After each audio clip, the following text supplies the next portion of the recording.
morning, grade 8s. Welcome to class today. I see most of my regulars are here today. So guys, I heard that there will be a holiday from next week. Does it apply to you guys as well? Hopefully we all need a rest. So yeah, just quickly indicate to me whether you can hear me, please. Can you hear me? Yes.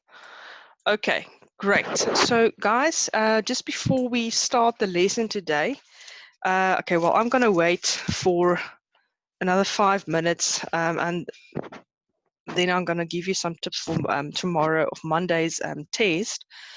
However, I'm going to start with the lesson so long because I can't wait. So yeah, all right. So today we're going to focus on sinsleer deel 1, where we will focus on what we call enkelvoudige en saamgestelde sinne. Now this is quite short, guys, and I didn't put any activities in there because there's lots of examples, and I want you to really focus on taking pictures and stop me if you don't understand quite. Really, it's fine. You may stop me, especially when we come to Basin. All right, so I'm going to start then. First of all, tell me and I forget, teach me and I remember, involve me and I learn. That's amazing quote from Benjamin Franklin. Okay, so let's start. The enkelvoudige sin. I think it's called a simple sentence in English, not quite sure, but it is a sentence with just one verb. A sentence with one verb. I wrote it there. Dit het 'n onderwerp, 'n gesegde en soms 'n voorwerp. A subject, a verb and sometimes an object. And then they give us an example here. Die meisies speel netbal. Die meisies, of course, being the subject, speel being the verb and netbal being the object. Hierdie sin kan in 3 dele verdeel word. Die meisies sê wat die doener is. In ander woorde, the girls is telling us who's the doers in the sentence. Die onderwerp in 'n sin kan meer as een of meer woorde wees. So the onderwerp can actually be more than one thing or more than one word. Like you will see here, die meisies. It's more than one girl, of course, and it's also die meisies. You see 2 words. Dit sê vir ons watter handeling uitgevoer word. Sorry, I skipped that one. Die gesegde is die werkwoord speel. So guys, I did tell you this before when we did woordsoorte. 'n Gesegde en 'n werkwoord is dieselfde ding. Dit sê vir ons watter handeling uitgevoer word en vorm saam met die voorwerp 'n gesegde deel. So enkelvoudige sin, it tells us wat die handeling is en dit vorm saam 'n gesegde deel, saam met die voorwerp. 'n Gesegde kan uit meer as een werkwoord bestaan. A verb can be more than one, not a gesegde. In ander woorde, it can be a phrase of verbs. Dit sê ook wie die handeling ondergaan het, in other words. So the werkwoord will tell us who actually did the werkwoord. En dan die onderwerp van daai sin is netbal. So again, die meisies is the subject, speel the verb, netbal die object. Die sin hoef nie 'n voorwerp te hê nie. Sentences don't always need a object. Dit kan nog steeds 'n volledige sin wees al het dit nie 'n voorwerp nie. Okay, take our picture. Good morning, Lesedi.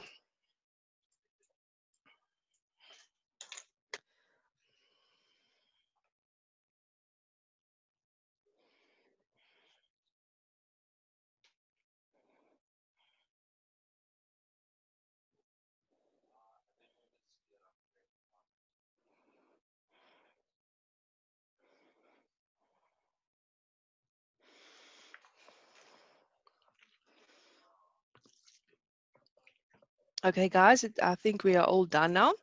So now I'm going to, and this is really important. So I've given the sentence to you guys here again. So we're going to talk about die direkte en die indirekte voorwerp in 'n sin. Now, to me, this was quite, you really have to concentrate to exactly know what's going on there. Onklanla, sure, there you go. Sorry.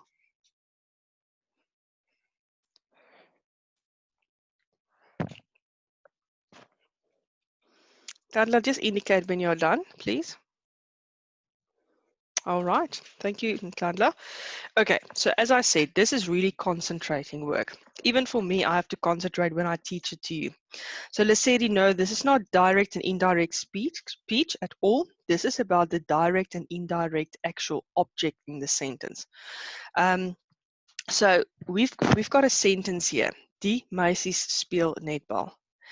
Now, die meisies is actually the subject of the sentence if we look at an enkelvoudige sentence here. However, if we have a sentence, then there will be a direct and an indirect object. For instance, in this sentence, the direct object, die directe voorwerp is also, die voorwerp is actually the meisies. Die directe voorwerp is speel sokker. So, dit hy aan wie of wat die handeling ondergaan. This will tell us who or what the action is about. So you see, this is when the sentence is broken up even more. So then the voorwerp will be die meisies. Then the directe voorwerp, the actual thing will be speel sokker. Die indirekte voorwerp, die persoon of ding wat deur die handeling geraak word. So when I talk about the indirekte voorwerp, it refers to the thing or person that is influenced directly, that is influenced but not directly. Look at the example. Die meisies gee die netbal afrigter die netbalbal aan hulle afrigter. Die onderwerp, the subject now again, you see the difference. Now the subject is die meisies. The gesegde, the verb is still gee, and listen here, die directe voorwerp is die netbal afrigter. And then I made a typo there. I'm so irritated when I do that.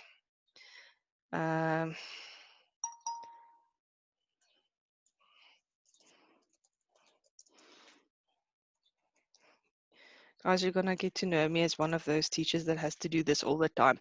Okay, again, die onderwerp, die meisies, die gesegde gee, directe voorwerp, the actual object is die net afrigter. And indirect means that person or thing are not influenced, are influenced but not directly, is aan hulle netbal afrigter.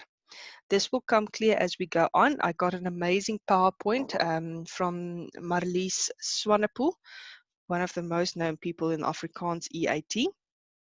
And I'm using that as an example in here. So take a picture and then we'll go on, please. Tell me when you are done, please.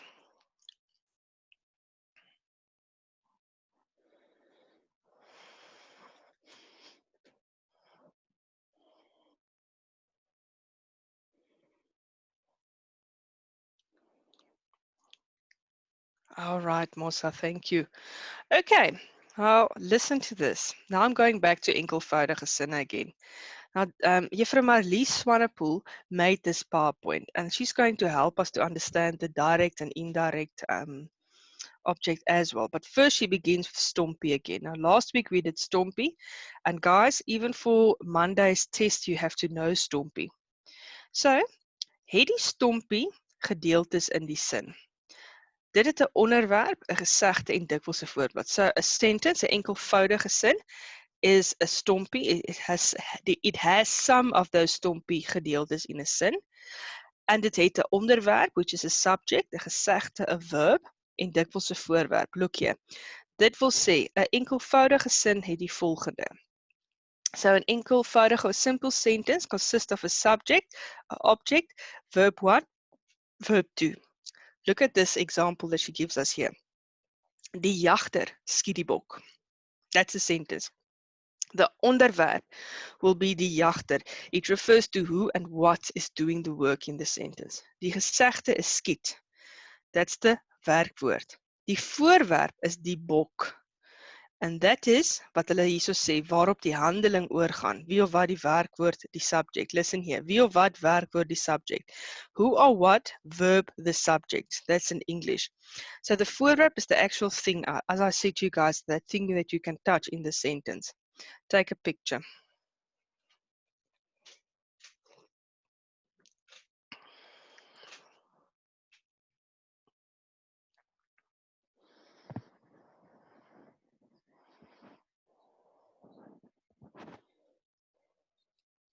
Okay. All right. Let me see. My phone does not have enough space. Can I ask for the slide on email? Yes. Nhlanhla, did you? I think you emailed me before. Am I correct? Just to make sure that I've got your email address. Nhlanhla, do I have your email? All right. Don't worry, guys. I'm also going to put it on the drive for you guys. Okay, Nhlanhla, I'll remember that. Let's go to the following slide. Okay, so that was enkelvoudige sinne. Please don't worry about the direct and indirect objects just now. Now we're going to look at the saamgestelde sin. Now this is a sentence that consists of een hoofsin en een bysin. Elkeen met sy eie gesegde. In English, it's got a main sentence and an additional sentence, and each of those sentences makes one sentence.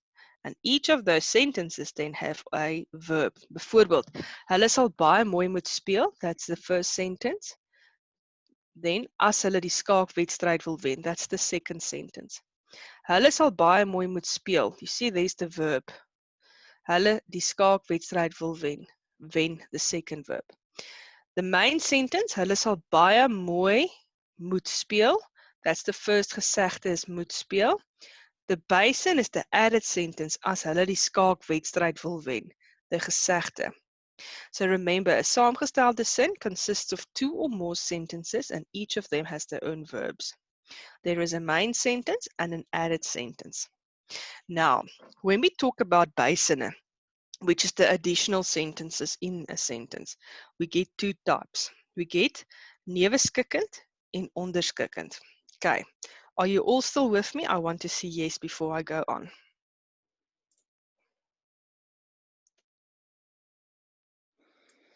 Ma'am, you were laughing. No, I weren't. To be rather honest, I was yawning. Okay. All right, guys. We're lagging. Oh, lagging. Sorry. Oh. Okay. Okay, Press, can you hear me now? Okay, all right. So what I was saying is that a saamgestelde sin consists of two or more sentences. We get a hoofsin and then bysinne, which is added sentences. Now, there is two types of bysinne. We call them neveskikkend and onderskikkend. Neveskikkend meaning, yes, Press, I was just explaining this, so that's why I started at the top just now again. Okay. Sorry, I'm just laughing really for real now, because I said I'm yawning. All right, so two or more sentences in a sentence. So neveskikkend means there is two or more sentences within a big sentence, which are each equally important. So I'm reading this to you again in Afrikaans. Neveskikkend, twee of meer sinne in die sin wat min of meer ewe belangrik is. This means dat die een nie meer ondergeskik of subordinate as die ander is nie. So both of those sentences are equally important within that sentence.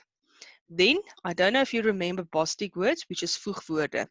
That is sentences that is used when we paste neveskikkende sentences together. So, voegwoorde of Bostic words are used in neveskikkende sentences when we put them together. And an example is Vant, maar en of. And remember, with Vant and maar, there's always a comma in front of it. Woordorde verander nie en soms kan die voegwoord ontbreek. This is also very interesting. Sometimes the voegwoord cannot, it doesn't have to be there. Okay, and sometimes the word order of the sentence will change in a saamgestelde sin. And then I'm going to give you some basinne. The first basin. Oh, take a picture. Sorry, I'm too quick now.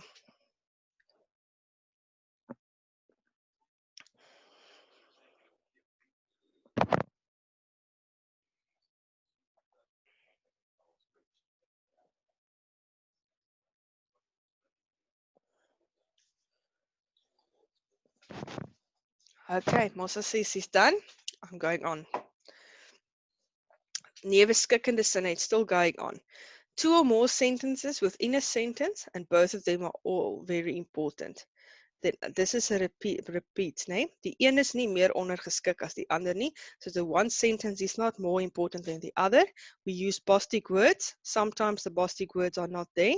And then they give us, and also the word order might not change, or doesn't change, sorry. If we look at the example here, Jan het die werk gedoen en Adrie het hom gekritiseer. Look there. Jan het die werk gedoen. First sentence, second sentence, Adrie het hom gekritiseer. Pasted together with Bostic word in. Both of these sentences can stand alone. And in this whole saamgestelde sin here, both of those two sentences are equally important. And that's why it's called a Nieves skikkende sin. Do you all understand? Please just indicate to me if you are fine, if you understand.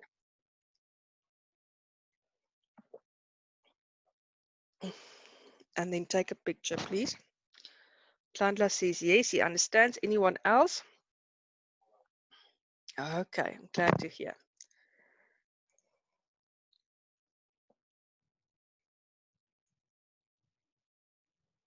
Okay. Okay, guys, please take a picture. I'm going to count till 5, then I'm going on to the next slide.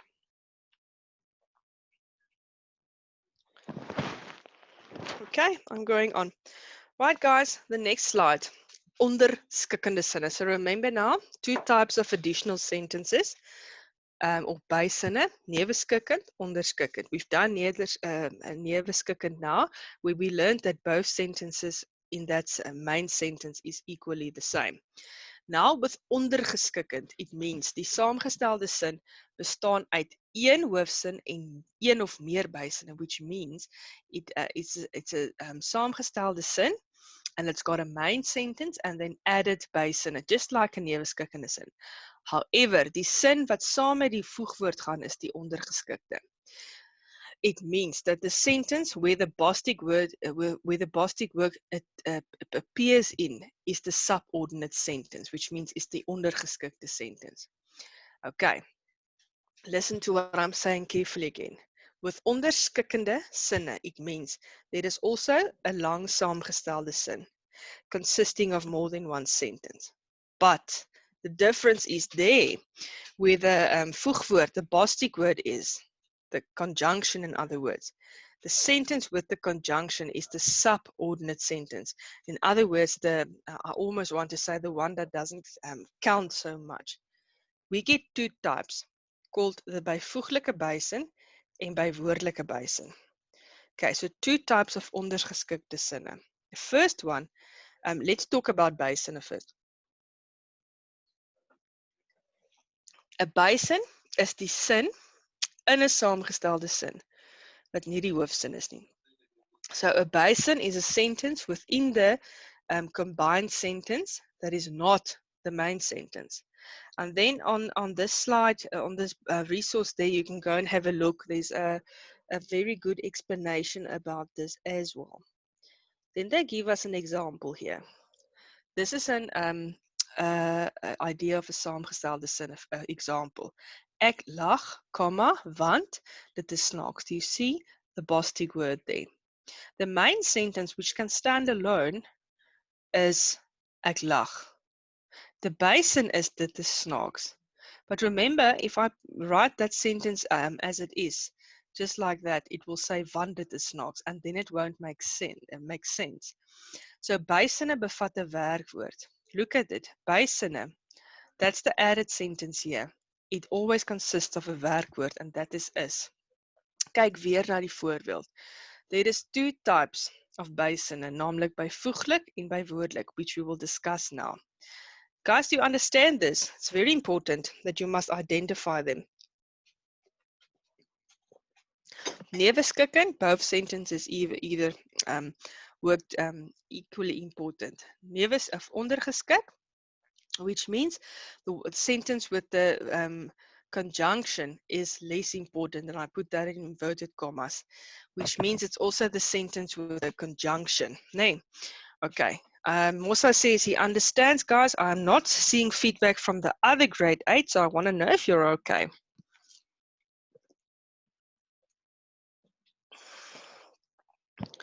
Sadie, I'm a ma'am. I'm not a sir. Is it because I thought you were a girl? Huh? No, I'm joking, Sadie. Don't worry. We all make mistakes. Okay, all right. Then I'm going on. Have you taken a picture? I'm counting till 5. Then I'm going on. 1, 2. Okay, Ntlandla says he doesn't understand. Okay, Ntlandla, look at me quickly. I'm going back. A saamgestelde sin is a main sentence with added sentences. Now, we get 2 types, neveskikkend and onderskikkend, which we will discuss now. The first type is neveskikkend. This means this sentence has 2 or more sentences in it, and that both of those sentences are equally important. They are usually joined together with words want, maar, en of. Okay, like Jan het die werk gedoen en Adrie het hom gekritiseer. Do you see there? So that is neveskikkend. Then we get onderskikkend, Landla.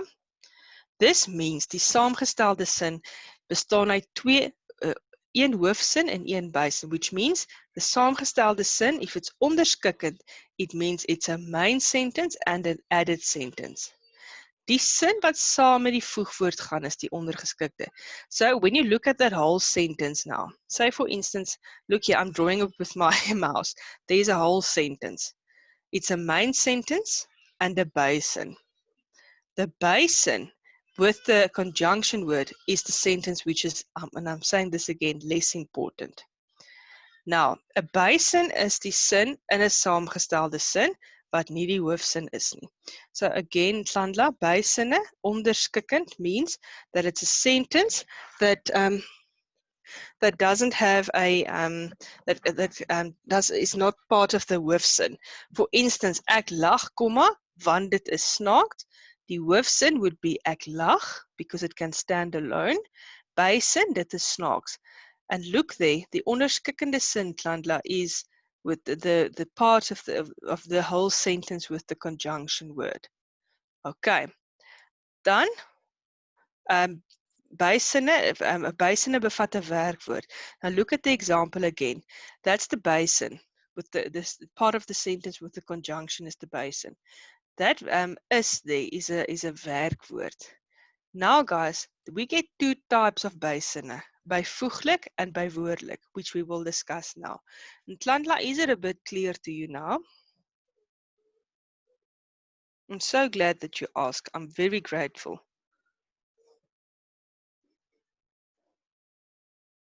All right, I'm going on. So now we've identified 2 types of basinne, which is neveskikkend and onderskikkend. And now we learned that onderskikkende sentences can be 2 types, byvoeglik or bywoordelik. Byvoeglike basin like so. This will give you more information on the onderwerp of die voorwerp. So in other words, it will give you more information on the subject and the object in the sentence. And look at the word byvoeglike basin. That byvoeglike means that it's going to describe something. And usually it describes the noun again. Nee. Dit word ingelei met woorde soos wat, waarop en waarmee. When you look at a sentence and it's descriptive and you see the words wat, waarop en waarmee, then you know it's a byvoeglike basin. Look at the example. Die vrou wat rooi hare eet lekker, of wat rooi hare het, eet lekker kos. You see there, die vrou and then wat? Rooi hare het. It's describing the woman. The woman with the red hair eats food. So do you see there? The byvoeglike basin would be wat rooi hare het. So it's the sentence which begins with a wat. And that would be my byvoeglike basin. Take a picture.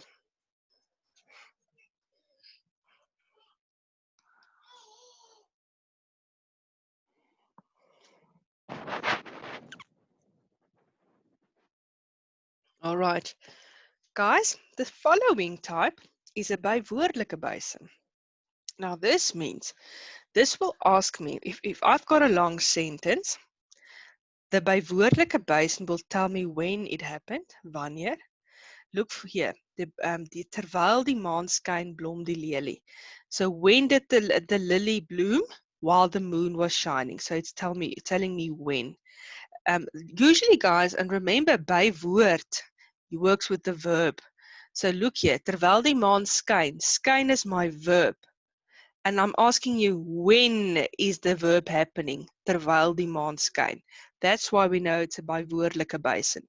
Bywoordelike basin van plek, this will tell me where the verb is taking place. Ons woon waar die twee dorpe kruis. Woon would be my verb. And what about my verb? Die twee dorpe kruis. And now we know waar, nee. Bywoordelike basin van graad. Now this is something you'll only, the bywoord van graad is something you will only focus on later in your school career, but I've put it in here. This is going to tell me how good something happened, hoe goed iets gebeur het. Ons leer ons werk totdat ons dit baie goed ken. Leer would be my verb, and jy leer jou werk totdat jy dit goed ken. So it's telling us how much you are learning your work or studying your work. Okay, then there is also a resource there for you. Go and have a look at that later on this lesson, perhaps if you do revision. Take a picture.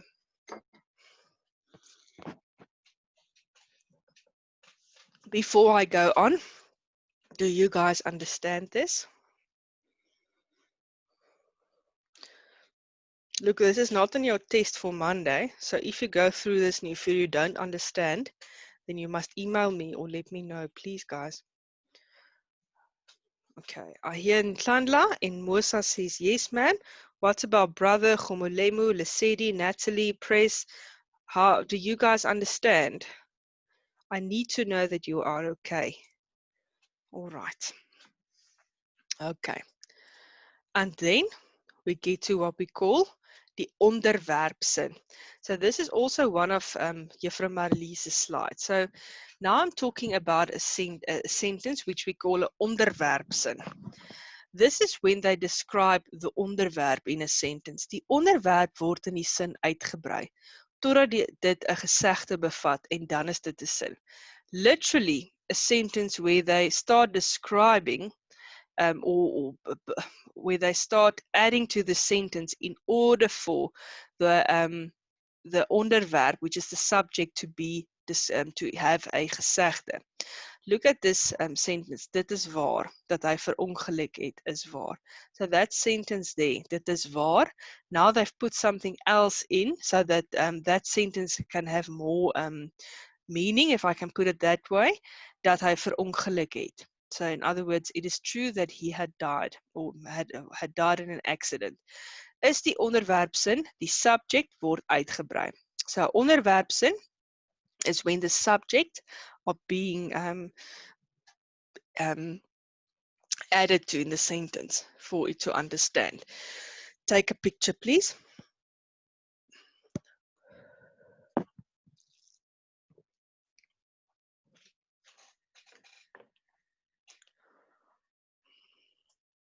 Okay, I'm going on. Now, a voorwerpsin.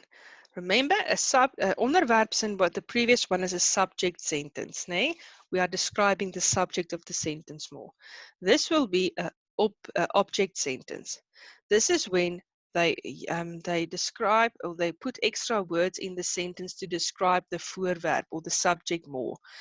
And then also to add a gesegde. So again, a sentence where they describe the object in such a way that it actually gets a verb. Look at the sentence. Hy voorspel reën. Reën is die voorwerp. Rain is the object. Hy voorspel dat dit sal reën. Now they've put in some information there. Dat dit sal reën is die voorwerpsin. Dat dit sal reën is the voorwerpsin. Reën, in other words, then in the first sentence is the voorwerp. Now they've added some things and now it's an entire voorwerpsin.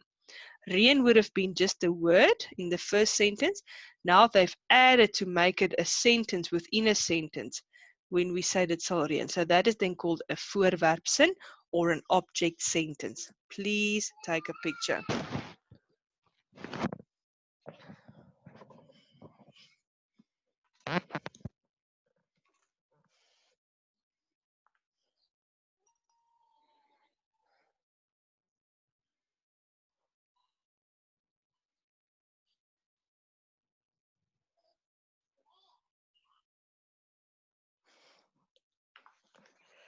Okay, then let's go on to a gesegde sin.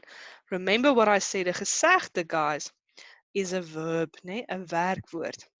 Nou, 'n gesegde sin volg altyd direk na die koppelwerkwoord. Lyk, skyn, is, word, het, blyk en was. So, this is a sentence which will always be followed by one of these koppelwerkwoorde. Die gesegde deel word uitgebrei tot 'n sin. Look at this sentence. Hy is 'n staatmaker. Staatmaker is die gesegde. Hy is wat almal van hom sê, is 'n gesegde sin. So they've changed that sentence so that it describes it more. You see, hy is wat almal van hom sê. So, hy is 'n staatmaker. All right. Take a picture.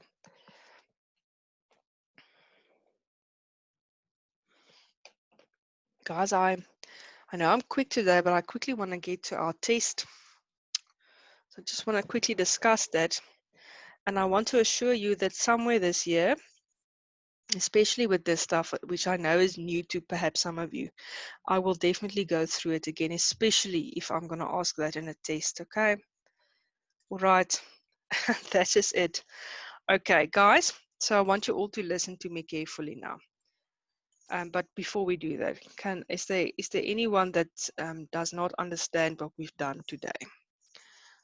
If I have to go back to the first slide, I'll do that. Do you understand? Let me hear that. Are you on track? Anything else that you maybe want to know of? Okay, Natalie says no. Helen says nope. Okay.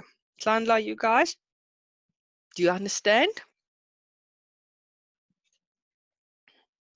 Klandla, you're on track. Khomamelo. Hakeem, what is it that I can help you with? Please, my boy, you must ask. Okay. Hakeem, please, I don't mind going back.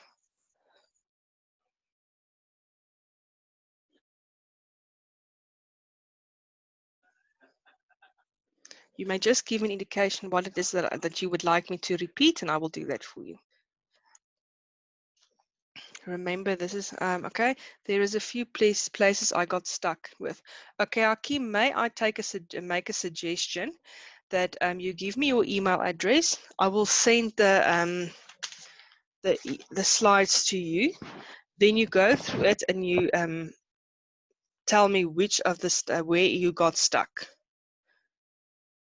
Okay, I'm just waiting. Khumamelo, I see, but Hakeem, quickly give me your email address, please. I want to send the slideshow to you. You go through it, and then you tell me what it is you struggle with. Then I'll email you the explanation. Because if you say a few places, then it's going to be more than one. So Hakeem, email address, please.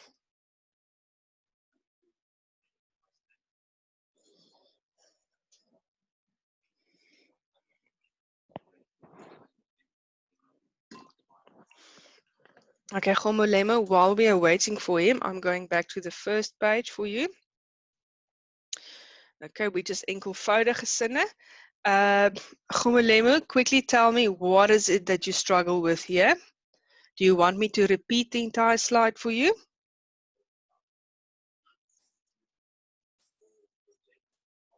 Okay, Khomolemo, I'm just going to do it to help. Een enkelvoudige sin, meaning a simple sentence. Khomolemo, I hope you are listening.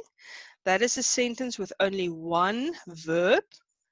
Okay, so a simple sentence, a sentence with only one verb. This is a sentence that's got a subject, a verb, and at times an object.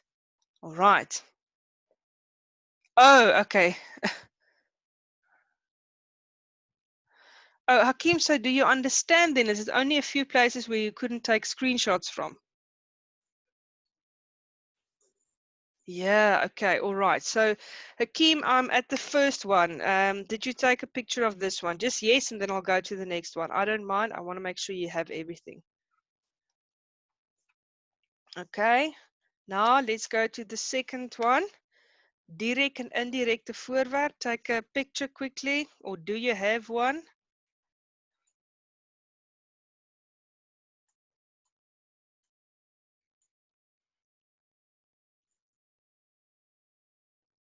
Okay, next one.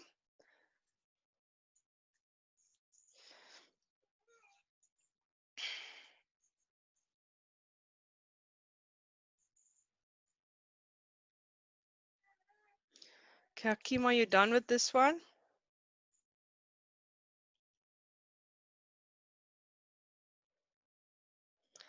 Okay, next one there.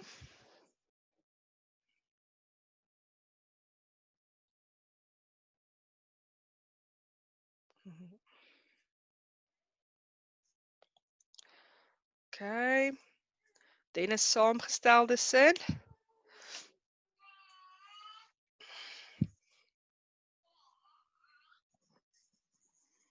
Okay, next one then being Nieves kikkend.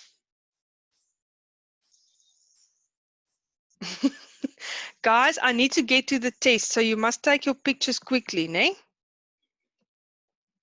Quickly, quickly, quickly. I'm going to count till 5. 1, 2, 3, 4, 5. Nieves kikkend. 1, 2, 3, 4, 5. Hakeem Gumelemo, can I go on?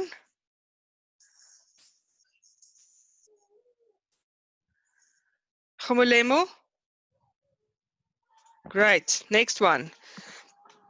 1, 2, 3, 4, 5. Can I go?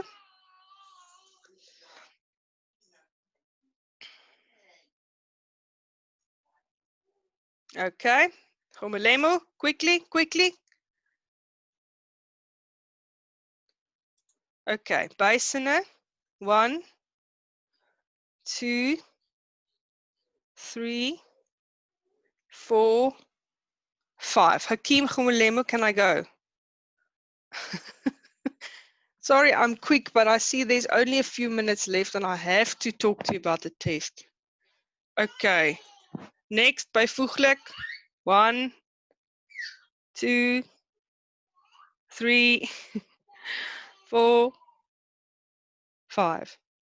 Right, I'm going. All right. Okay, so Hakeem then, I see Gumulemo's got all of them. Hakeem, 1, 2, 3. Okay, he's fine now. Guys, you're so cool. Okay, so listen to me quickly. And this is why I'm actually laughing now, because I'm thinking that even though we're taking pictures, I'm going to put this on the drive for you so you can just access it there. Okay. So there's the drive link and there's my email address. All the slides from this week, as well as the previous weeks, are already on the drive for you. So you can access it. Then my email address. Now you're writing your assessment on Monday. And the assessment is, you'll get that on the link, just like all the other assessments on the ATG website, you'll get it there. Monday, you're going to do your assessment. Tuesday, we'll mark it in class. So you have to do the assessment on Monday. Then I don't know how it works. Do you send it to me or I'm not sure. But Monday we mark it. So it must be done by, not Monday, Tuesday we mark it. So it must be done by Tuesday. No excuses. All right. Now, I'm going to be on standby this weekend. If there's something that you struggle with, you email me. I'll check my emails every day. And then I will answer your questions on the email if you struggle. So you're not alone. I'm here to help you. Then, a few tips, and this is now where you should get your pens and paper ready. A few tips for you to go and study. First of all, spotprente.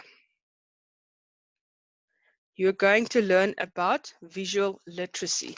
Now, there is a I made this for, a PowerPoint which we did last week with the comic strips. You must go and study that. Then, of course,